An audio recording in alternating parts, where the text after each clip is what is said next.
মালাকুল মউত আজরাইল ডাক দিয়া বলেন, পয়গম্বর,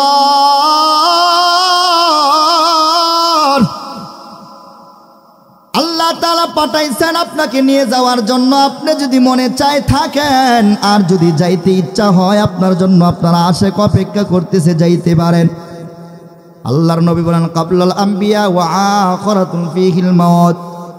আমার পূর্বে যেই সমস্ত উলামা, আমার পূর্বে যেই সমস্ত নবীরা ছিল, কেউ দুনিয়াতে থাকতে পারে নাই, আমিও থাকতে চাই না। আমি সরাসরি চলে যাইতে চাই, তুমি আমারে নিয়ে যাও। মালাকুল মউত আজরাইল আল্লাহর পয়গম্বরের জানটা কবজ করে নিয়ে যায়। ওদিক দিয়া মুহূর্তের ভিতরে হযরতে সিদ্দিকে আকবরের কানের ভিতরে সংবাদ যায়। সিদ্দিকে আকবর রাদিয়াল্লাহু আনহু বাবা দরজার কাছাকাছি যখন গেলেন, হঠাৎ করে কানের ভিতরে কে জানি আওয়াজ করে বলতেছেন, আবু বকর, তোমার মা শোক তো দুনিয়া থেকে বিদায় হয়ে গেছে, কার জন্য তুমি বাড়িতে থাকবা? হযরতে আবু বকর রাদিয়াল্লাহু আনহু এমন জোরে একটা দৌড় দিছেন বাবা।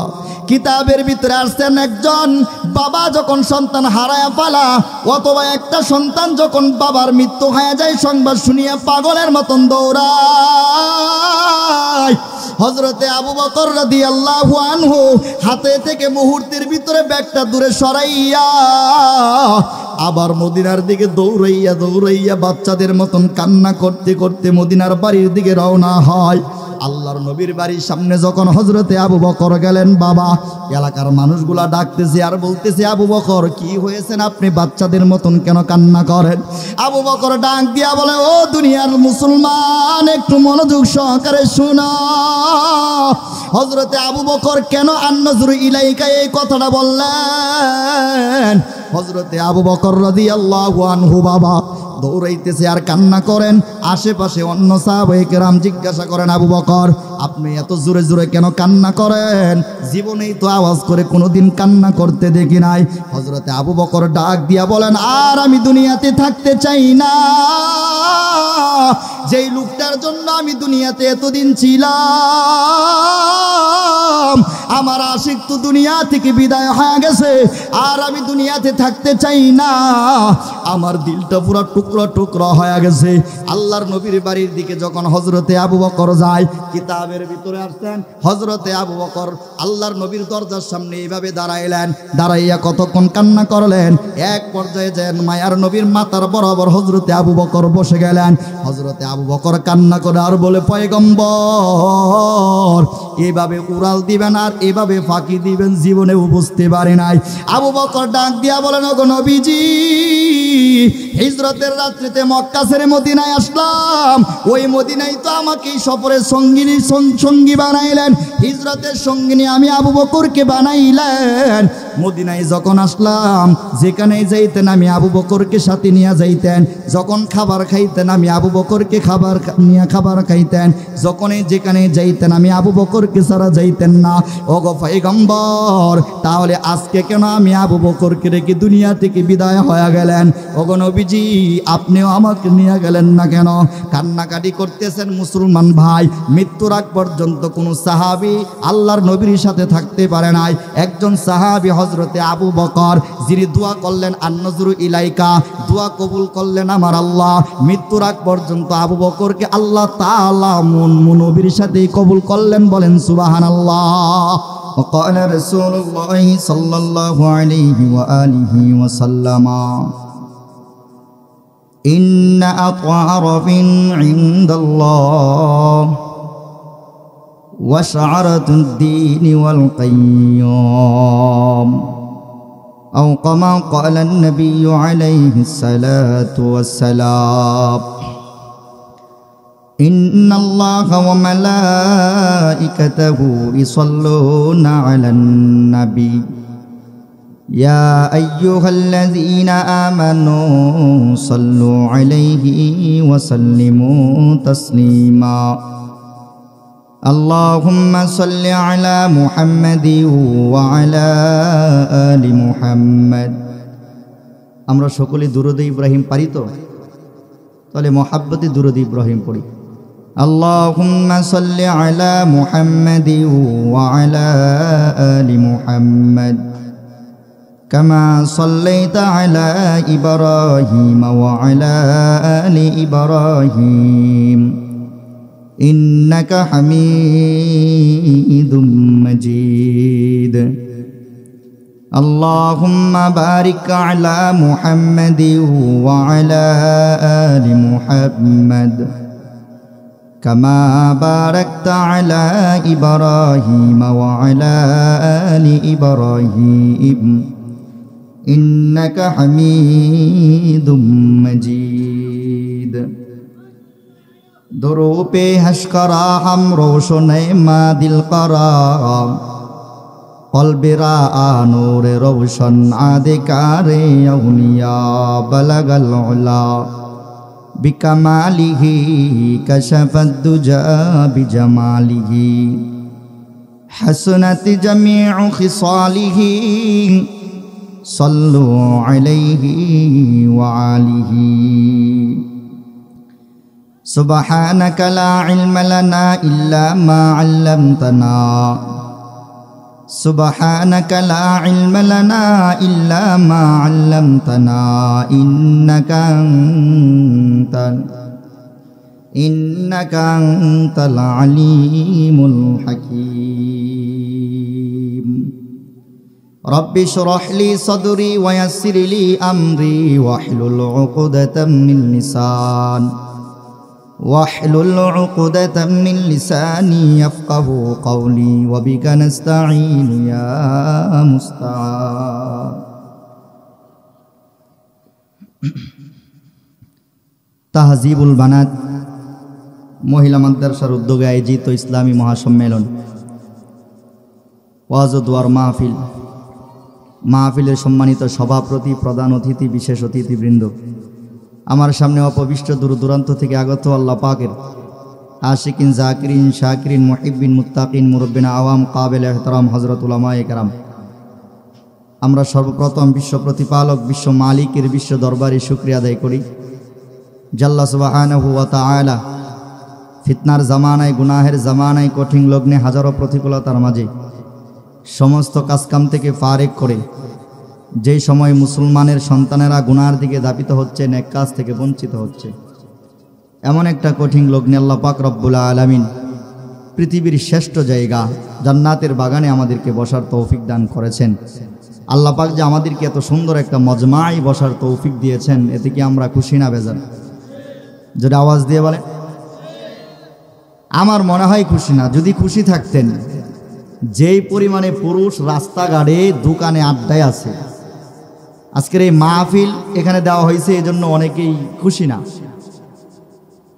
নারাজ অসন্তুষ্ট যদি খুশি থাকতো প্যান্ডেল তো মাশাআল্লাহ অনেক বড় এরকম এই এলাকার ভিতরে আপনারা এই কয়েকজন বসবাস করেন কথা বলেন অসংখ্য মুসলমান আছে এলাকায় হিন্দুর সংখ্যা বেশি না মুসলমানের সংখ্যা বেশি কথা বলে না মুসলমানের সংখ্যা বেশি তার মানে মুসলমানের সংখ্যা যদি বেশি থাকে এটা তো মুসলমানের ধর্মীয় একটা অনুষ্ঠান এখানে তো মানুষের সমাগম হওয়ার সবচেয়ে বেশি জরুরি ছিল এলাকার ভিতরে যদি ৫,০০০ মুসল্লি থাকে অন্তত ৪,০০০ মুসল্লি মাহফিলে আসার কথা ছিল আসছে কোথায় জানেন ওই নিমকির দোকান বাদামের দোকান শাসটলগুলাতে বসে আছে ওদের ব্যাপারে হাদিসে আছে সরকারে দো আলম নবী বলেন ক্বালান নবী সাল্লাল্লাহু আলাইহি ওয়া আলিহি ওয়াসাল্লাম আমালু বিহি তৌফিক ওয়া আন তাজরা আশকারাতা ফিহি লিল ইনসান নবীজি আলাইহিস সালাম বলেন দুনিয়াতে কিছু সংখ্যক মানুষকে আল্লাহ তাআলা বড় মহব্বত করেন ভালোবাসেন আর কিছু সংখ্যক মানুষকে আল্লাহ তাআলা সিজদায় পড়ে থাকে রুকু করে নামাজ পড়ে এরপর আল্লাহ তাআলার কাছে তার ইবাদতটা ভালো লাগে না মজা পায় না তো আল্লাহ তাদের থেকে আমাদেরকে বাছাই করছেন তাদের অন্তর্ভুক্ত আল্লাহ আমাদেরকে করার না এতে খুশি না বেজার অত জোরে আওয়াজ দিয়ে বলা লাগবে খুশি না বেজার তো সেই মালিকের দরবারে জবান খুলে উচ্চ কণ্ঠে ঈমানের আওয়াজকে উঁচু করে মুসলমান হিসাবে কালিমাতুল শুকর আদায় করি সকলে জবান খুলে পড়ি আলহামদুলিল্লাহ মুহতারাম হাজিরিন যেহেতু অনেক ঠান্ডা এজন্য আমি লম্বা আলোচনা করব না মুখতাসার কিছু কথা বলবো আমি মহাগ্রন্থ আল কোরআন থেকে আয়াতি কারিমা তিলাওয়াত করেছি। রাসূল আকরাম সাল্লাল্লাহু আলাইহি ওয়া আলিহি ওয়াসাল্লামের অসংখ্য অগণিত হাদিস থেকে আপনাদের সামনে একটি হাদিস তিলাওয়াত করেছি। উক্ত আয়াত এবং হাদিসের অনুকূলেই কিছু কথা বলার চেষ্টা করব। আল্লাহ পাক যেন আমার জবান দিয়ে, আল্লাহ পাক যেন অদম গুনাহগারের জবান দিয়ে স্পষ্ট ভাষায় আল্লাহ তাআলা কিছু কথা বাহির করে দেন। আল্লাহ পাক যেন আমাকে তৌফিক দান করে, বলেন আমিন। জোরে আওয়াজ দিয়ে বলেন আমিন। যেহেতু আমার পরে আরেকজন বক্তা আছে, সেজন্য লম্বা আলোচনা করার সুযোগ নেই। তাছাড়া আজকে বাদ মাগরিব বুটবাজার থেকে পশ্চিম দিকে অনেক দূরে, ওখানে একটা মাহফিল ছিল, বাদ এসা আলোচনা করেছি। তো আমি আপনাদের পাশেই থাকি, যেহেতু সাইনবোর্ড এখান থেকে বেশি দূরে না, একদম কাছে। আপনাদের একজন মেহমান আরেক হিসাবে আমি আপনাদের সন্তান। এজন্য আপনারা যারা আছেন, যে কয়েকজন আছেন, আমি আপনাদেরকে কিছু আলোচনা শোনাবো। তবে আলোচনা শোনার পূর্বে 3টা শর্ত করতে চাই আপনাদেরকে। এই 3টা শর্ত কি মানবেন? জোরে বলেন মানবেন। আরো জোরে বলেন। কারা কারা মানবেন না হাত উঠান। মানতেন না। মানুষ বেশি না হলে বক্তা বয়ান করে মজা পায় না, এটা জানেন। গত বছরও মনে হয় আসছিলাম না, গত বছর তো এর থেকে বেশি মানুষ দেখা গেছিল। এই তো মানুষ এখন নাই। আসলে মানুষ ওয়া আবসারিহিম গিশাওয়া, কথা বুঝছেন? সামিউহিম ওয়া আবসারিহিম গিশাওয়া, মানুষ এখন ওইটার অন্তর্ভুক্ত হয়ে গেছে। কান আছে কিন্তু শুনে না। কোনটা শুনে জানে? গান বাজনাটা শুনে। এখানে দেখেন, আপনি গানের আসন বসায়া দেন, এই এলাকার মনে হয় যুবক যদি 100 থাকে, 80% যুবক দেখবেন সকাল থেকে গেলে হুজুরও জিজ্ঞাসা করবে, বা যিনি গানের আয়োজন করছে ওনাকে জিজ্ঞাসা করবে যে ভাই কখন কোন শিল্পী আসবে। ঠিক না বে ঠিক? অথচ যেটা গুনার আড্ডাখানা, যেখানে গেলে গুনাহ হয়, ওইটার প্রতি মানুষ এত পরিমাণে আকৃষ্ট হচ্ছে, এত পরিমাণে মানুষ দৌড়াচ্ছে। অথচ যেখানে ইসলামের কথা হয়, শুনলেও সওয়াব, এখান থেকে মানুষের দিল পরিবর্তন হয়, ওখানে মানুষ তালাশ করে পাওয়া যায় না। এটা ওয়া আবসারিহিম গিশাওয়ার অন্তর্ভুক্ত হয়ে যাচ্ছে। আমাদের কান আছে, কান থাকার পরেও ভালো কথাগুলো শুনতে চায় না। চোখ আছে, চোখ দিয়ে দেখি কিন্তু ভালো জিনিসগুলা দেখি না। ওয়া আনতাজারা ওয়াশকাতুন ফিহি লিল মুনাফিকিন, ওই মুনাফিকদের হালত আমাদের ভিতরে এখন ঢুকে যাচ্ছে। এজন্য নামাজ ভালো লাগে না, দ্বীনের কথা ভালো লাগে না, ইসলামের কথা ভালো লাগে না। ঠিক না বে ঠিক? জোরে বলেন। রাগ করতেছেন আপনারা? কথা কি ভুল বলছি? জোরে বলেন। আল্লাহ তাআলা আমাদের সকলকে হিদায়াত দান করুক, বলেন আমিন। সম্মানিত হাজিরিন, আমি মহাগ্রন্থ আল কোরআন থেকে আয়াতি কারিমা তিলাওয়াত করেছি। যে আয়াত তিলাওয়াত করলাম, এই আয়াতটা নবীজি আলাইহিস সালাতু ওয়াস সালামের উপর নাজিল হয়েছেন চমৎকার একটা ঘটনার নিসবতে, যেটাকে বলা হয় আয়াতের শানে নজুল। অর্থাৎ যখন কোনো আয়াত রাসূলের উপর নাজিল হইতেন, কোনো না কোনো ঘটনার প্রেক্ষিতে নাজিল হইতেন। যখন একটা সূরা, একটা আয়াত, কয়েকটা আয়াত নাজিল হতেন, কোনো না কোনো ঘটনার প্রেক্ষিতে রাসূলের উপর নাজিল হতো। এটাকে বলা হয় শানে নজুল। এই শানে নজুল, এই যে আয়াত তিলাওয়াত করলাম, এই আয়াতের শানে নজুল আছে 3টা। কয়টা? জোরে বলেন। 3টা শানে নজুলের ভিতরে লম্বা আলোচনা করার যেহেতু সুযোগ নাই, এজন্য মুখতাসার সবচেয়ে ছোট শানে নজুলটা আপনাকে শোনাবো। হুয়াল্লাযী আনজালাস সাকিনা ফি কুলুবিল মুমিনিন, এই আয়াতটা রাসূলের উপর নাজিল হয়েছেন। আল্লাহর রাসূলকে আল্লাহ তাআলা সান্ত্বনা দিয়েছেন। কি দিয়েছেন? জোরে বলেন। এখন ঘটনাটা শুনেন, কেন রাসূলের উপর নাজিল হলো। আল্লাহর নবী সাল্লাল্লাহু আলাইহি ওয়াসাল্লাম যখন মক্কায় বসবাস করেন, কাফেরের সংখ্যা মক্কায় ছিল বেশি, আর মদিনায় ছিলেন ইহুদির সংখ্যা বেশি। মক্কায় ছিলেন কাফেরের সংখ্যা বেশি, আর মদিনায় ছিলেন ইহুদির সংখ্যা বেশি। আর ইসলামের সবচাইতে বড় যারা ক্ষতি করছেন, ইহুদি এবং কাফের, এই দুই জাতি ইসলামের সবচাইতে বেশি ক্ষতি করছে। ঠিক বাড়িতে যায় কহেন, ঠিক না বে ঠিক? জোরে বলেন। নবীজি বলেন, পৃথিবী শুরু লগ্ন থেকে শেষ পর্যন্ত, কিয়ামত পর্যন্ত তোমরা ইহুদিদেরকে যত আপন ভাবো, যত কাছে টেনে নাও, এটা মনে করেও না যে ইহুদিরা হাসি দিলেই মনে করে এই হাসির ভিতরে মধু আছে, না, এই হাসির ভিতরে বিষ আছে। ঠিক না বে ঠিক? জোরে বলেন। এজন্য নবীজি আলাইহিস সালাতু ওয়াস সালাম যখন মক্কায় ছিলেন, কাফেররা সংখ্যা বেশি, কিন্তু কাফেররা নবীজিরে সরাসরি কষ্ট দিচ্ছেন, সরাসরি গালিগালাজ করছেন। এজন্য নবীজি এতটা কষ্ট পায় না। আমি কি বুঝাইতে চাইছি লাস্টে যাই বুঝবেন। এজন্য মনোযোগ সহকারে আলোচনা শুনতে হবে। কয়টা শর্ত বলছিলাম জানি, মনে আছে? 1 নম্বর, সরাসরি আলোচনায় ঢুকছিলাম আর মুকদ্দমা শরীফ ফিরে আসলাম। শুনেন, যতক্ষণ আলোচনা এখানে আমরা শুনবো এবং করব, আমি মনোযোগ সহকারে শুনতে হবে। রাজি আছেন? মানুষ অল্প হন, কোনো অসুবিধা না। আমাদের আকাবের আসলাবরা একজনকে সামনে নিয়ে আরেকজন বয়ান করছেন, একজন শ্রোতা একজন বক্তা। হোসেন আহমদ মাদানী রহমতুল্লাহ আলাই দাবের তো দার নামক একটা কিতাব আছে, কিতাবের ভিতরে হজরত লেখছেন যে ছাত্র উস্তাদ রাস্তা দিয়ে হাঁটতেছে, উস্তাদে ছাত্রকে নসিহত করতেছে, ছাত্র হাঁটতেছে আর মনোযোগ সহকারে বয়ান শুনতেছে। হোসেন আহমদ মাদানী রহমতুল্লাহ আলাই বলেন, লিজ্জামানি আলা কালামুদ্দিন ওয়া আশফারাতুন নসিহা। ছাত্রকে জিজ্ঞাসা করতেছে, ছাত্রকে বলতেছে যে তোমাকে বয়ান করলাম এতটুকু সময় যে মজা পাইছি, আমার মনে হয় 50,000 মুসল্লির বয়ান শুনাইলে এত মজা পাইতাম। জোরে বলেন না সুবহানাল্লাহ। তো এই জন্য মানুষ কয়জন এটা দেখার বিষয় না, আলোচনা কার হচ্ছে, কে করতেছে, কার কথাগুলা বলতেছে, ওইটাকে খেয়াল করতে হবে। কারণ কথার মধ্যে কামিয়াবি না, কাজের মধ্যে কামিয়াবি। ঠিক না বেঠিক? এজন্য প্রথম যেটা শর্ত সেটা হলো যতক্ষণ আলোচনা শুনবো মনোযোগ সহকারে আলোচনা শুনবো। রাজি আছেন? সবাই রাজি আছেন? আরো জোরে বলেন, রাজি আছেন? 1 নাম্বার।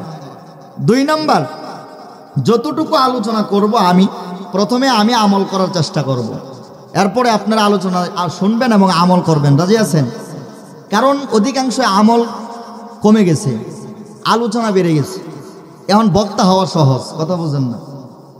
বক্তা একদম সহজ হওয়া যায়, কথা স্পষ্ট বলতে পারলেই বক্তা, একটু কণ্ঠ থাকলে টান দিলেই বক্তা। কথা বলে না। আর নম্রতার ভাষায় কথা বলবেন। যেমন ইতিপূর্বে যিনি আলোচনা করেছেন, খুব সুন্দর আলোচনা করতেছিলেন, এলমিয়াতের আলোচনা করতেছিলেন, কিন্তু উনার কোনো সাধারণ মানুষে মনে করে উনি হুজুর হই না, কথা কয় না।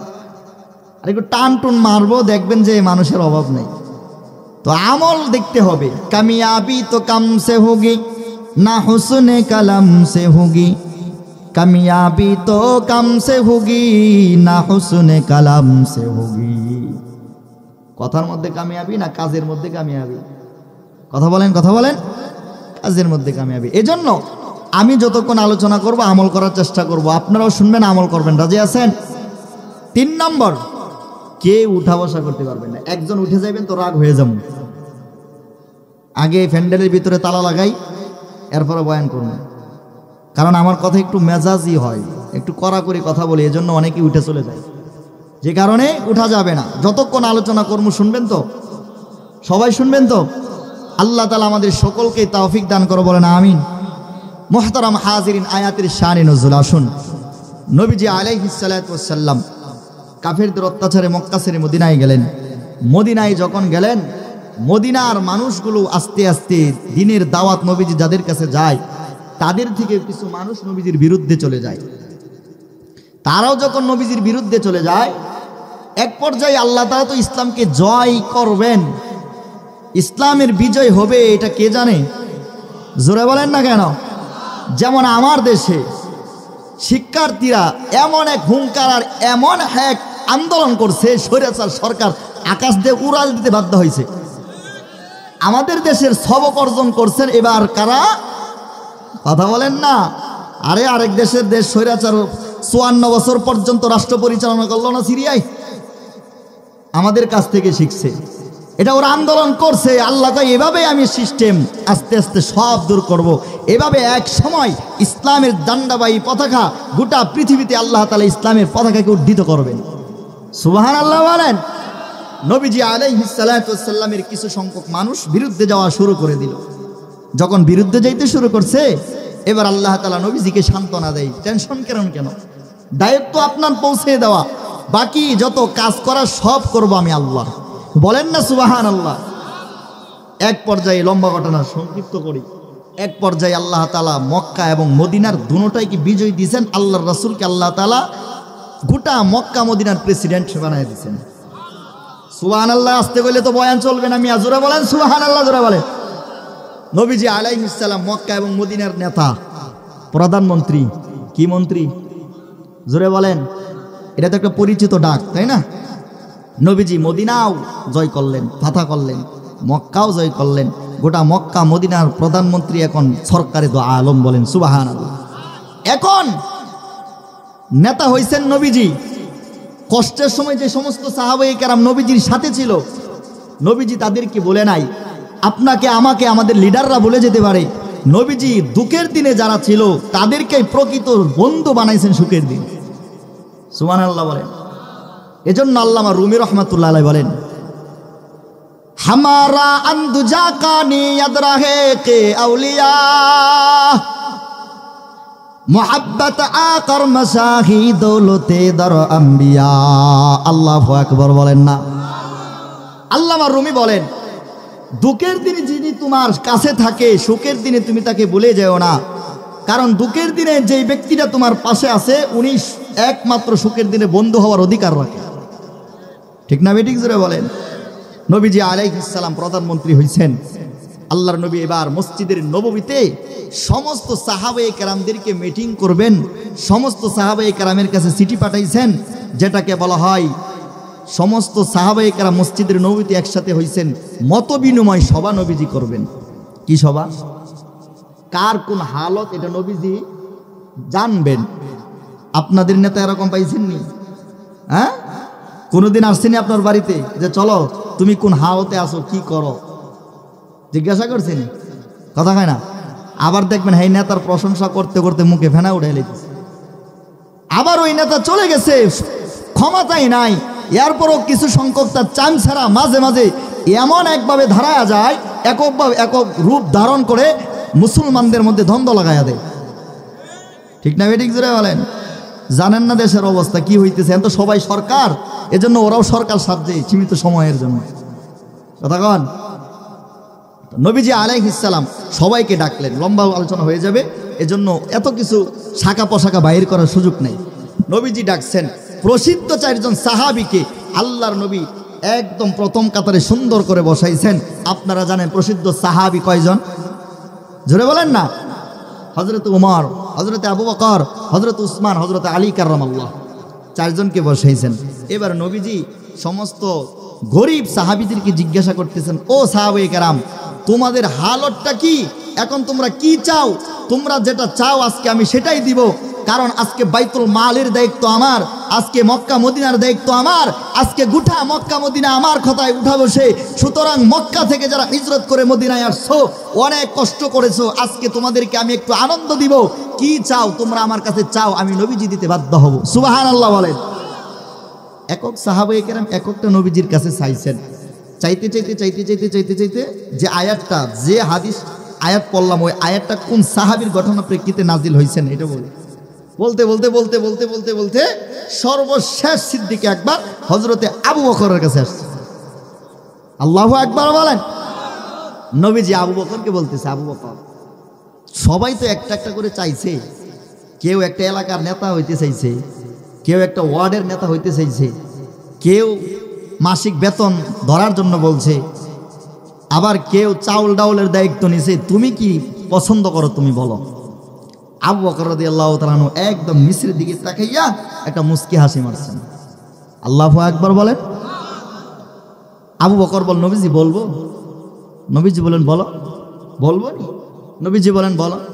বলা রাসূল, আমি এমন জিনিস পছন্দ করি, আপনি আগে ওয়াদা দেন দিবেননি। ওই জায়গায় যদি আমি হইতাম, আমি বললাম গাজীপুরে মন্ত্রী আমারে বানায়া দেন। কথা কন না কা? যদি ওই জায়গায় আমি হইতাম রাসূল আপনি প্রধানমন্ত্রী, তাহলে আমার একটা ওয়ার্ডের দায়িত্ব চলবে না, কারণ আপনার পরেই তো আমার মাকাম। কথা কয় না? ঘুমাইতেছেন আপনারা? একটু কথা বলেন না কেন? ওই জায়গায় যদি আমি হইতাম, বলতাম যে আমারে পুরা গাজীপুরের 2 আসন 3 আসন যাই দেন, একটা আসনের মন্ত্রী বানায়া দেন, কারণ মন্ত্রী যদি বানায়া দেন টাকা পয়সা দুর্নীতি করা সহজ। কথা কয় না? তখন চাউল মারতেও সহজ, গম মারতেও সহজ। ওই গার্মেন্টস মিল কারখানা যারা এমডি আছে ওদেরকে ছুরি গলায় ধরে টাকা পকেটে ঢুকানো সহজ, কারণ ক্ষমতা আছে। কথা কয় না? আল্লাহর নবীকে আবু বকর বলেন, নবীজি আমি চাই, আপনি দিবেন কিনা আগে ওয়াদা করেন। নবীজি চিন্তায় পড়ে গেছে, কি ব্যাপার, কি না জানি, চাই যে আগে ওয়াদা করাইতেছে, আমার কাছে আছে কিনা তাও কেমন করবো। কারণ সাহাবায়ে কেরাম তো ওই কি বলে ক্ষমতার লোভী ছিল না। আর সবসময় মনে রাখবেন, যারা পদ চেয়ে নেই, ক্ষমতা চেয়ে নেই, সবচেয়ে বড় তারাই দুর্নীতিবাজ হয়। কথা বলেন? বুখারী জিলদে সানি কিতাবুল মাগাজির ভিতরে যুদ্ধের ঘটনা পড়েন না, সাহাবায়ে কেরাম পথ চায়, নবীজি পথ দিতে চায়, সাহাবায়ে কেরাম দূরে যায়। আর যে চায়া নেয় ওনাকে সহজে দেওয়া যায় না, কারণ উনি যদি পথ চায় নাই, বুঝতে হবে তার সুন্দর চেহারা থাকতে পারে, তার হাসির ভিতরে মাদকতা থাকতে পারে, গোপনে গোপনে এমন কিছু কাজ সে করবে যেটা সম্পূর্ণ গরিবদের হক নষ্ট হবে, অথবা অন্য কোনো পেটে লাথি দিয়ে সে নিজে কয়েকদিনের ভিতরে 5 থেকে 7 তলা বিল্ডিং এর মালিক, সে জয়দেবপুর পুরো বাজারের মালিক হয়ে যাবে। ঠিক না বেঠিক জুড়ে বলেন? এজন্য মসজিদ কমিটির ভিতরে যারা সভাপতি চেয়ে নেয়, সেক্রেটারির পদ চেয়ে নেয়, মাদ্রাসার দায়িত্ব চেয়ে নেয়, বুঝতে হবে ওদের মতলব খারাপ, উদ্দেশ্য খারাপ। আর যারা চায় না, সাদামাটা জিন্দেগি চালায়, যে হুজুর আমার কোনো দায়িত্বের দরকার নাই, ওয়াজ মাহফিলের নামের কোনো দরকার নাই, মাদ্রাসার কমিটি সদস্য হওয়ার আমার কোনো আশা নাই, হুজুর যখন ডাকবেন আলহামদুলিল্লাহ আসি, যখন যা লাগবে আলহামদুলিল্লাহ পরামর্শ দিবেন আসি, বুঝতে হবে তার ইয়াকিনিয়াত ভালো, তার উদ্দেশ্য ভালো, তার দ্বারা আল্লাহ তাআলা দিনের সবচাইতে বড় খাদমত নেবেন। ঠিক না বেঠিক জোরে বলেন? নবীজি বলেন, বলো না তুমি কি চাও? হযরতে আবু বকর বলেন, নবীজি আমি 3টা জিনিস চাই। কয়টা জিনিস? এই 3টা কথা বলে আমার বয়ান শেষ। কয়টা জিনিস? এবং হযরতে আবু বকর বলেন, এই 3টা জিনিস আমি সবচেয়ে বেশি পছন্দ করি। 1 নাম্বার, আল্লাহর পয়গম্বর বিশ্ব নবী রাহমাতাল লিল আলামিন হযরতে আবু বকরকে জিজ্ঞাসা করলেন, আবু বকর এমন কি পদ চাও যেই পদের কারণে তুমি আমাকে ওয়াদা করার জন্য বলতেছো, কি জিনিস এটা? হযরতে আবু বকর দাঁড়াইয়া যায়। আবু বকর বলে, পয়গম্বর আন-নজরু ইলাইকা ইয়া রাসূলুল্লাহ, ওগো আল্লাহর নবী 1 নম্বর যেই জিনিসটা চাই ওই জিনিসটা হলো মৃত্যুর আগ পর্যন্ত আমি আবু বকর আপনার সঙ্গী হতে চাই। সুবহানাল্লাহ। আন-নজরু ইলাইকা ইয়া রাসূলুল্লাহ, ওগো আল্লাহর নবী আন-নজরু ইলাইকা, আমি আপনার দিকে তাকায় থাকতে বড় ভালোবাসি। আল্লাহু আকবার বলেন। কারণ আমি যত আবু বকর পেরেশানির মধ্যে পড়ে যায়, আর যত চিন্তা ভাবনার মধ্যে পড়ে যায়, আপনার মায়াবীর চেহারার দিকে যখন তাকাই, আপনার চেহারার দিকে তাকানোর সাথে সাথে আমি আবু বকরের সব দুঃখ ভুলিয়া যাই। এজন্য বলেন, আন-নজরু ইলাইকা, ওগো আল্লাহর পয়গম্বর মৃত্যুর আগ পর্যন্ত আপনার সঙ্গিনী হিসেবে রাখবেননি। ইসলাম গ্রহণ করার পর থেকে নিয়ে আল্লাহ তাআলার কাছে আবু বকর দোয়া করে, দয়ার মালিক আল্লাহ তাআলার পয়গম্বরের জন্য আমারে তুমি দোয়া কবুল করে নাও। এজন্য আবু বকরের দোয়াও আল্লাহ তাআলা কবুল করছেন। ঠিক না বেঠিক জুড়ে বলেন? কেমনে কবুল করছেন জানেননি? মক্কা ছেড়ে মায়ার নবী যখন মদিনায় যাবে, অনেক সাহাবায়ে কেরামদেরকে মদিনায় পাঠায়া দিলেন। আবু বকর টুপলা বেঁধে রেডি হয়ে গেছেন, মদিনায় যাবেন। মায়ার নবী আবু বকরের হাতের ভিতরে এভাবে চাপ দিয়ে ধরলেন, আবু বকর আশ-শাফরাতুস সাফর ওয়া ইনসানুল মদিনা। আল্লাহু আকবার বলেন না? আবু বকরকে এভাবে ধরে বলেন, আবু বকর তুমি যেও না, কারণ আমি মক্কা ছেড়ে হিজরত করব, এই হিজরতের সঙ্গিনী তুমি আবু বকর হবা। সুবহানাল্লাহ কয় না? আল্লাহর নবী বিশ্ব নবী রাহমাতাল লিল আলামিন হিজরতের রাত্রিতেও আবু বকরকে নিয়ে সফর করছেন মদিনায়। কারণ কি? দোয়া করছেন, আন-নজরু ইলাইকা, আল্লাহর কাছে দোয়া করে, আল্লাহ নবীর জন্য আমারে কবুল করে নাও। এই মুসলমানের যুবক সন্তানেরা, আবু বকরকে আল্লাহ তাআলা দোয়া কবুল করছেন। তার মনের তামান্না ছিল নবীজির সাথে থাকবে। এই চক্ষু দিয়া নবীজির দেখতে পছন্দ করে। আর এই চক্ষু দিয়ে আপনি আমি উলামায়ে কেরামকে দেখি না, কারণ উলামায়ে কেরাম তো নবীর ওয়ারিস। হাদিসের মধ্যে নবীজি বলেন, উলামায়ে কেরামদেরকে যারা চক্ষু দিয়া দেখবে, আল্লাহর নবী বলেন সেই জন্য আমি নবীকেই তাকায়া তাকায়া দেখে। এ মুসলমান, আজকে এই চক্ষু দিয়া টিভি সিনেমা দেখতে পছন্দ করি, বেগানার চেহারা দেখতে পছন্দ করি, বিভিন্ন নারীর চেহারা দেখতে ভালো লাগে, বিভিন্ন গান বাজনা দেখতে ভালো লাগে। এজন্য আল্লাহ তাআলা আমাদেরকে এভাবে সব দুর্বৃত করে দিয়েছেন দিনের কাজ থেকে। আর আবু বকরের তামান্না ছিল, পয়গম্বর মৃত্যুর আগ পর্যন্ত এই 2টা চেহারা দিয়ে আপনার দিকে তাকা থাকলেও আপনার সৌন্দর্য তৃপ্তি আমি আবু বকরের মিটবে না। সুবহানাল্লাহ জোরে বলেন না? আবু বকর বলেন আন-নাযরু ইলাইকা, ওগো আল্লাহর পয়গম্বর, যে জিনিসটা চাই ওই জিনিসটা হলো এই দুইটা চক্ষু দিয়ে আপনার দিকে তাকায় থাকতে ভালো লাগে। সুতরাং এই দুইটা চক্ষু দিয়ে বারবার আপনার দিকে তাকায় থাকতে মনে চাই। নবীজি এই সুযোগটা মৃত্যুর আগ পর্যন্ত আমারে দিবেন। সুবহানাল্লাহ বলেন। এ মুসলমান ভাই, আল্লাহর পয়গম্বরের দিকে তাকাইলে কেন ভালো লাগে? নবীদের চেহারা গোটা পৃথিবীর সৌন্দর্যর চাইতেও বড় সৌন্দর্য, ঠিক না বেঠিক? জুড়ে বলেন। কেমন সৌন্দর্য জানেননি?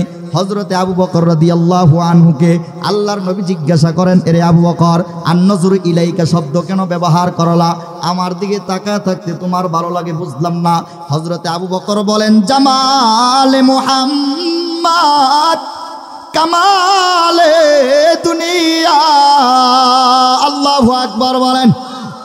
জামালে মুহাম্মদ কামালে দুনিয়া, আশিকে মুহাম্মদ সারে দুনিয়া। আল্লাহু আকবার। রোল রোশন আজমিরা হাল সাহাবা তো আউলিয়া, রনে রোশন আজমতে হার সাহাবা তো আউলিয়া, কলবিরা রোশন কে আদার দেখলে রাতর আউলিয়া। সুবহানাল্লাহ বলেন না? আবু বকর বলেন, পয়গম্বর কেন তাকায় থাকতে ভালো লাগে জানেননি? আপনার দিকে যখন তাকাই দুনিয়ার সৌন্দর্য সব আপনার ভিতরে ঢুকে যায়। আর দুনিয়াতে যত সৌন্দর্য আছে সমস্ত সৌন্দর্য আপনার সৌন্দর্যের সাথে হার মানতে বাধ্য হয়। সুবহানাল্লাহ বলেন, জুড়ে বলেন সুবহানাল্লাহ, জুড়ে বলেন। আবু বকর বলেন, আন-নাযরু ইলাইকা, ওগো নবীজি, আমার মনে চায় বারবার যেন আপনার দিকে তাকায় থাকি। আবু বকর বলতে দেরি হয়, এই দোয়াটা আল্লাহ কবুল করতে দেরি করেন। কেমন কবুল করছে? নবীজির ইন্তেকালের আগে নবীজির সাথে কোনো সাহাবী ছিল না। সিরাত ইবনে হিশাম ওয়াসকারাতুল মাহফিরিন আল হাক্কা নামক কিতাব আছে। এই দুইটা কিতাব মিলায়া দেখবেন, মৃত্যুর সময় আবু বকর ছাড়া নবীজির পাশে কোনো সাহাবী ছিল না। তাহলে মৃত্যুর আগ পর্যন্তই আল্লাহ আবু বকরকে কবুল করছেন, কারণ দোয়া করছেন আল্লাহর কাছে আবু বকর, ঠিক না বেঠিক? কেমনে? নবীজি আলাইহিস সালাম ইন্তেকালের আগে 40 দিন, মতন্ত্রণে 13 দিন পর্যন্ত হযরত আবু বকর নবীজি আলাইহিস সালাম অসুস্থ ছিলেন, বিছানায় অবস্থায় শোয়া অবস্থায় ছিলেন। তখন নবীজি আলাইহিস সালাম সুরাবা জামের খাদেম, নবীজি ইন্তেকালের আগে 13 দিন পর্যন্ত অসুস্থ ছিলেন। কতদিন? 13 দিন পর্যন্ত। এই 13 দিন হযরত আবু বকর নবীজির কাপড় ধুয়ে দেয়, নবীজির জামাগুলো ধুয়ে দেয়, পাঞ্জাবি ধুয়ে দেয়, নবীজির খাবার মুখে উঠায়া দেয়। এই খাদেম হিসেবে হযরত আবু বকর নবীজির সাথে ছিলেন। কিতাবের ভিতরে আসছেন, 2 চুমুক আর লোয়া যেরকম লেগে থাকে, নবীজি যখন অসুস্থ ছিলেন আল্লাহর নবীর সাথে চুমুক এবং লোয়া যেরকম লেগে থাকে, আবু বকর নবীজির সাথে সেভাবে লেগেছিলেন। ঘুমাইতেছেন আপনারা? সুবহানাল্লাহর আওয়াজ নাই। ওই যে মুরব্বী বয়ে বয়ে ঘুমায়, মুরব্বী আসছে এনে ঘুমাইতেছেন, একটু বয়ান শুনেন, ঘুমায় না, একটু কথা কইন। কি বুঝাইতেছি পরে লাস্টে বুঝবেন, যেহেতু মাদ্রাসার উদ্যোগে মাহফিল, কিছু একটা তো বুঝাইতে চেষ্টা করতেছি, ঠিক না? আর আলোচনাও লম্বা করবো না, যেহেতু ঠান্ডা লাগতেছে অনেক। তো যেটা বলতেছিলাম, আবু বকর মৃত্যুর আগ পর্যন্ত নবীদের সাথে ছিলেন। আল্লাহর নবী যখন মারা যাবেন এর 3 দিন আগে, কয়দিন আগে? জোরে বলেন। 3 দিন আগে নবীজি চিন্তা করলো, মালাকুল মউত আজরাইল তো নবীজির ইন্তেকালের 40 দিন আগে বারবার আসছেন। হাক্কুল মারেফা একটা কিতাব আছে, এই কিতাবের ভিতরে আসছে বাংলা, এটা উর্দু আসছিল, এটা বাংলা করছে আমাদের বাংলাদেশের উলামায়ে কেরাম। এটার ভিতরে আসছে নবীজি যেদিন মারা যাবেন এই দিন মালাকুল মউত আজরাইল 3 বার আসছেন 3 সূরত ধরে। যদিও হাদিসটা এটা জয়ীফ, কিন্তু আসছেন নবীজির কাছে 3 বার 3 সূরত ধরে। সূরত কিভাবে ধরছেন এটা সময় নাই, যেহেতু আলোচনা ওইদিকে গেলে লম্বা হয়ে যাবে, যেটা মূল কথা সেটা বোঝায়। তো নবীজি যখন মারা যাবেন 3 দিন আগে, কয়দিন আগে? আল্লাহর নবী তাকায় দেখতেছে হযরতে আবু বকর একদম ভেঙে গেছে। মানুষ যখন মারা যায় তখন তার কিছু আলামত পাওয়া যায়, ঠিক না বেঠিক? জোরে বলেন। কিছু আলামত বোঝা যায় যে এই লোকটা মনে হয় বেশি দিন বাঁচবে না, এই লোকটা এই অসুস্থ হয়ে গেছে, এই হয়েছে, মনে হয় বেশি দিন বাঁচবে না, এমন একটা আলামত পাওয়া যায়। হযরতে সিদ্দিকে আকবর নবীজি যত অসুস্থ হচ্ছে তার মনটা জানি কেমন একটা কালো দণ্ড হয়ে গেছে, ভালো লাগতেছে না। আবু বকরের দিকে তাকায় নবীজি চিন্তা করলো, এই মুহূর্তে যদি মালাকুল মউত আজরাইল আমারে উঠায় নেওয়া যায়, আমার মৃত্যু আবু বকর সহ্য করতে পারবে, হয়তো স্ট্রোক করব, অথবা উনি এমন একটা পাগলের মতন হয়ে যাবে যেটা পরবর্তী প্রজন্মে এটা নিয়ে ফিতনা সৃষ্টি করতে পারে। এজন্য নবীজি আলাইহিস সালাতু ওয়াস সালাম ইন্তেকালের 3 দিন আগে একটু সুস্থতার ভাব দেখাইছেন। নিজে নিজেই কাপড় ধোয়, নিজেই গ্লাস দিয়ে পানি খাইতেছে, নিজেই খাবার খাইতেছে, আবার মাঝে মাঝে একটু হাঁটাহাঁটিও করতেছেন। ভিতরটা কিন্তু অসুস্থ। নবীজি জানে মালাকুল মউত দরজার চতুর্দিক দিয়ে ঘোরাঘুরি করতেছে, কিন্তু আবু বকর যাতে বুঝতে না পায় আর আবু বকরকে যাতে এখান থেকে দূরে সরাইয়া নবীজিকে নিয়ে যায়, এটা নবীজি চায়। কারণ আবু বকর থাকা অবস্থাতে সে সহ্য করতে পারবে না, ঠিক না ভাই? ঠিক। নবীজি আলাইহিস সালাম সুস্থ হয়েছেন, মানে সুস্থ না অসুস্থ, কিন্তু সুস্থতার ভাব দেখাইতেছেন। আবু বকরের সামনে হাঁটতেছে, চলতেছে, খাইতেছে। আবু বকরকে জিজ্ঞাসা করতেছে, আবু বকর আমি তো এখন সুস্থ হয়ে গেছি, আজকে অনেক দিন যাবত তুমি এখানে আসো, অনেক দিন যাবত আমার খেদমত করতেছো, তুমি তো বাড়িতে বাজার করে দিয়ে আসছো, অনেক দিন হয়, এখন বাড়ির কি হালত একটু খবর নিয়ে আসো না। নবীজি এটা সিস্টেমে তারে বাড়িতে পাঠানোর কৌশল অবলম্বন করতেছেন। হযরত আবু বকর বলেন, নবীজি আপনার রেখে আমার যাইতে মনে চাই না, কারণ কখন জানি আপনার কি অসুবিধা হয়ে যায়, এজন্য নবীজি আপনাকে রেখে আমার একদম ভালো লাগতেছে না বাড়িতে যাওয়ার জন্য। নবীজি বলে, আমি তো সুস্থ, আমার তো কোনো সমস্যা না, আমি সুস্থ হয়ে গেছি, আলহামদুলিল্লাহ, তুমি বাড়িতে যাও। হযরতে আবু বকর রাদিয়াল্লাহু আনহু নবীজির অনুমতি নিয়ে ঘর থেকে বাইর হয়, আবার টপ করে দৌড় দিয়ে ঘরের ভিতরে ঢুকে। কারণ মনের একটা মহাব্বত আর ভালোবাসা থাকলে, ওর প্রতি যদি একটা মহাব্বত আর ভালোবাসা সৃষ্টি হয়ে যায়, তাহলে দিল থেকে একটা অটোমেটিক নেটওয়ার্ক তৈরি হয়ে যায়, ঠিক না ভাই? ঠিক। বাচ্চা যখন অসুস্থ হয়, বাবা বাচ্চার প্রতি রাগ করলেও দেখবেন যে ওই বাচ্চাকে বাবাই শিফা দেওয়ার জন্য ডাক্তারের কাছে সর্বপ্রথম দৌড়ায়, কথা বলেন না? রাগ উঠলে বিবির ইচ্ছা মতন মায়ের পিট করে। যখন একটা অসুস্থ হয়ে যায় বিবি, ওই স্বামী সর্বপ্রথম তারা নিয়ে হসপিটালে যায়। এটা কেন হয়?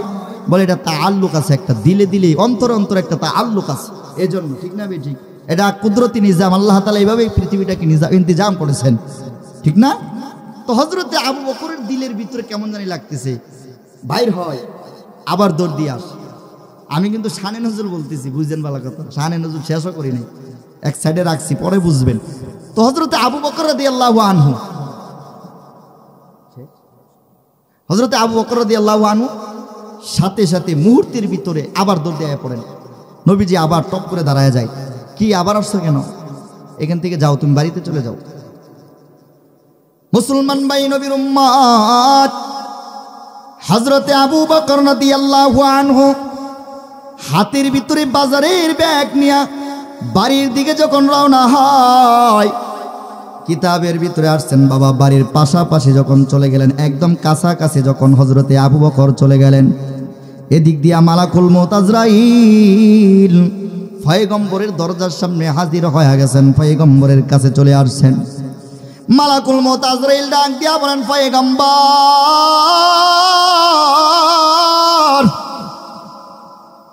আল্লাহ তাআলা পাঠাইছেন আপনাকে নিয়ে যাওয়ার জন্য। আপনি যদি মনে চায় থাকেন, আর যদি যাইতে ইচ্ছা হয় আপনার জন্য, আপনার আশেক অপেক্ষা করতেছে, যাইতে পারেন। আল্লাহর নবী বলেন, কাবলাল আম্বিয়া ওয়া আখিরাতুন ফীহিল মাউত। আমার পূর্বে যেই সমস্ত উলামা, আমার পূর্বে যেই সমস্ত নবীরা ছিল, কেউ দুনিয়াতে থাকতে পারে নাই, আমিও থাকতে চাই না। আমি সরাসরি চলে যাইতে চাই, তুমি আমারে নিয়ে যাও। মালাকুল মউত আজরাইল আল্লাহর পয়গম্বরের জানটা কবজ করে নিয়ে যায়। ওদিক দিয়া মুহূর্তের ভিতরে হযরতে সিদ্দিকে আকবরের কানের ভিতরে সংবাদ যায়। সিদ্দিকে আকবর রাদিয়াল্লাহু আনহু বাবা দরজার কাছাকাছি যখন গেলেন, হঠাৎ করে কানের ভিতরে কে জানি আওয়াজ করে বলতেছেন, আবু বকর, তোমার মা শক্ত দুনিয়া থেকে বিদায় হয়ে গেছে, কার জন্য তুমি বাড়িতে থাকবা? হযরতে আবু বকর রাদিয়াল্লাহু আনহু এমন জোরে একটা দৌড় দিছেন বাবা। কিতাবের ভিতরে আসছেন, একজন বাবা যখন সন্তান হারায়া ফেলা, অথবা একটা সন্তান যখন বাবার মৃত্যু হয়ে যায়, সংবাদ শুনিয়া পাগলের মতন দৌড়ায়। হযরতে আবু বকর রাদিয়াল্লাহু আনহু হাতে থেকে মুহূর্তের ভিতরে ব্যাগটা দূরে সরাইয়া আবার মদিনার দিকে দৌড়াইয়া দৌড়াইয়া বাচ্চাদের মতন কান্না করতে করতে মদিনার বাড়ির দিকে রওনা হয়। আল্লাহর নবীর বাড়ির সামনে যখন হযরতে আবু বকর গেলেন, বাবা এলাকার মানুষগুলা ডাকতেছে আর বলতেছে, আবু বকর কি হয়েছেন, আপনি বাচ্চাদের মতন কেন কান্না করেন? আবু বকর ডাক দিয়া বলে, ও দুনিয়ার মুসলমান, একটু মনোযোগ সহকারে শোনো। হযরতে আবু বকর কেন আন-নজরু ইলাইকা এই কথাটা বললেন? হযরতে আবু বকর রাদিয়াল্লাহু আনহু বাবা দৌড়াইতেছে আর কান্না করেন। আশেপাশে অন্য সাহাবায়ে কেরাম জিজ্ঞাসা করেন, আবু বকর আপনি এত জোরে জোরে কেন কান্না করেন? জীবনেই তো আওয়াজ করে কোনোদিন কান্না করতে দেখি নাই। হযরতে আবু বকর ডাক দিয়া বলেন, আর আমি দুনিয়াতে থাকতে চাই না। যেই লোকটার জন্য আমি দুনিয়াতে এতদিন ছিলাম, আমার আশিক তো দুনিয়া থেকে বিদায় হয়ে গেছে, আর আমি দুনিয়াতে থাকতে চাই না। আমার দিলটা পুরো টুকরো টুকরো হয়ে গেছে। আল্লাহর নবীর বাড়ির দিকে যখন হযরতে আবু বকর যায়, কিতাবের ভিতরে আসছেন হযরতে আবু বকর আল্লাহর নবীর দরজার সামনে এইভাবে দাঁড়াইলেন। দাঁড়াইয়া কতক্ষণ কান্না করলেন। এক পর্যায়ে যেন মায়ার নবীর মাথার বরাবর হযরতে আবু বকর বসে গেলেন। হযরতে আবু বকর কান্না করে আর বলে, পয়গম্বর এভাবে উড়াল দিবেন আর এভাবে ফাঁকি দিবেন জীবনেও বুঝতে পারি নাই। আবু বকর ডাক দিয়া বলেন, ওগো নবীজি, হিজরতের রাত্রিতে মক্কা ছেড়ে মদিনায় আসলাম। ওই মদিনায় তো আমাকে সফরের সঙ্গী বানাইলেন। হিজরতের সঙ্গিনী আমি আবু বকরকে বানাইলেন। মদিনায় যখন আসলাম, যেখানেই যাইতেন আমি আবু বকরকে সাথে নিয়ে যাইতেন। যখন খাবার খাইতেন আমি আবু বকরকে খাবার খাইতেন। যখনই যেখানে যাইতেন আমি আবু বকরকে ছাড়া যাইতেন না। ওগো পয়গম্বর, তাহলে আজকে কেন আমি আবু বকরকে রেখে দুনিয়া থেকে বিদায় হয়ে গেলেন? ওগো নবীজি, আপনিও আমাকে নিয়ে গেলেন না কেন? কান্নাকাটি করতেছেন মুসলমান ভাই। মৃত্যুর আগ পর্যন্ত কোনো সাহাবী আল্লাহর নবীর সাথে থাকতে পারে নাই। একজন সাহাবী হযরতে আবু বকর, যিনি দোয়া করলেন আন-নজরু ইলাইকা, দোয়া কবুল করলেন আমার আল্লাহ। মৃত্যুর আগ পর্যন্ত আবু বকরকে আল্লাহ তাআলা নবীর সাথে কবুল করলেন, বলেন সুবহানাল্লাহ। আবু বকর এক নম্বর কি চাইলেন? আন-নজরু ইলাইকা।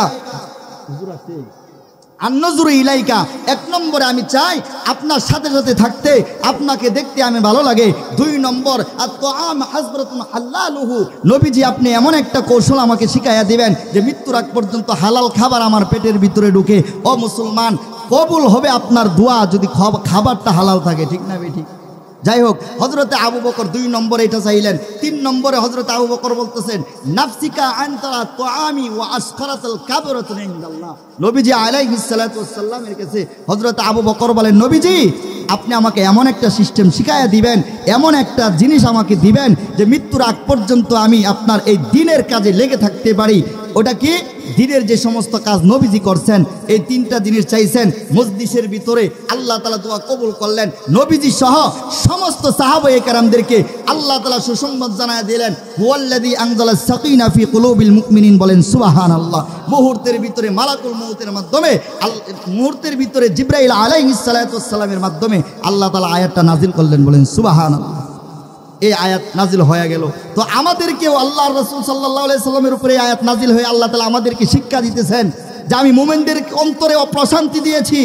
কারণ কি? তারা দ্বীনের জন্য পাগল। যেই দলটা দ্বীনের জন্য, ইসলামের জন্য, কুরআনের জন্য পাগল থাকবে, ওদের অন্তরের ভিতরে আমি আল্লাহ তাআলা প্রশান্তি দান করব, বলেন সুবহানাল্লাহ। নবীর যুগে নাই শুধু, নবী নয় শুধু, সাহাবায়ে কেরাম যুগ পর্যন্ত নয়, তাবেইন পর্যন্ত নয়, কিয়ামত পর্যন্ত যেই দলটা ইসলামের উপর অটল থাকবে, ইসলামের কুরআনের উপর অটল থাকবে, দ্বীনের উপর অটল থাকবে, যদিও তারা মাজলুম, যদিও তারা অত্যাচারিত হয়, আল্লাহ বলেন তাদের কলবের ভিতরে আমি আল্লাহ তাআলা আরশে আজিম থেকে প্রশান্তি দান করি, বলেন সুবহানাল্লাহ। এজন্য আমাদের অটল থাকতে হবে ইসলামের উপর, ঠিক না বেঠিক? জোরে বলেন। কেমনে থাকবেন? এই দ্বীনের মার্কাজগুলোর সাথে তাআল্লুক লাগাইয়া দিবেন। কোরআন যারা পড়ে তাদের সাথে মহাব্বত লাগাইয়া দিবেন। মাদ্রাসার উদ্যোগে মহিলা মাদ্রাসার মাহফিল, মাদ্রাসায় আপনার নাতিকে দেন, আপনার মেয়েকে দেন। এ মুসলমান, মেয়ে যদি বলা হয় জাতি পুরা এমনি বলা হয়ে যায়, ঠিক না বেঠিক? জোরে বলেন। মেয়ে যদি বলা হয় নেককার হয়, পুরা জাতিটা এমনি ভালো হয়ে যাবে। এজন্য এখান থেকে অনেক হাফেজা বাইর হয়, অনেক আলেমা বাইর হয়। আপনি চেষ্টা করেন আপনার মেয়েটাকে দেওয়ার জন্য। আজকেই সকাল 10টা বাজে কাপাসিয়া গিয়েছিলাম, ওখানে একটা ইতিহাস শুনলাম। এবং আরেকদিন ওই মাদ্রাসাতে আরও 2-3 মাস আগে গিয়েছিলাম, ওখানে দেখলাম একটা মেয়ে 8 বছর বয়স হাফেজা হয়ে গেছে। আরো অবাক হবেন, চোখে দেখে না, অন্ধ, নেত্রকোনা বাড়ি, কাপাসিয়া দারুল উলুম মাদ্রাসা। ওই মাদ্রাসা থেকে মেয়েটা হাফেজা হয়েছে, চোখ নাই, 2 চোখে দেখে না, শুনতে শুনতে সে কোরআন মুখস্থ করে ফেলেছে। আরেকটু আশ্চর্য হবেন, এই মেয়ের বাবা নাই, মা ছিল, মা আরেকজনের সাথে চলে গেছে। তো ওর দাদা রিক্সা চালায়, যে টাকা উপার্জন করে এই টাকা দিয়ে নাতিটাকে মাদ্রাসায় পড়ায়। আজকে সবচাইতে বড় সম্পদ তৈয়ার হয়ে গেছে, ঠিক না বেঠিক জুড়ে বলেন? এজন্য মুসলমান অনুরোধ করে বলি, মাদ্রাসা এখানে হয়েছে, ওইটার প্রতি খেয়াল করবেন। মাদ্রাসায় কি সমস্যা একটু দেখবেন, সমাধান করবেন, যখন যা পারেন পরামর্শ করবেন এবং পরামর্শ দিবেন। রাজি আছেন তো ইনশাআল্লাহ? সবাই রাজি আছি তো? আল্লাহ আমাদের সকলকে কবুল করে বলেন আমিন।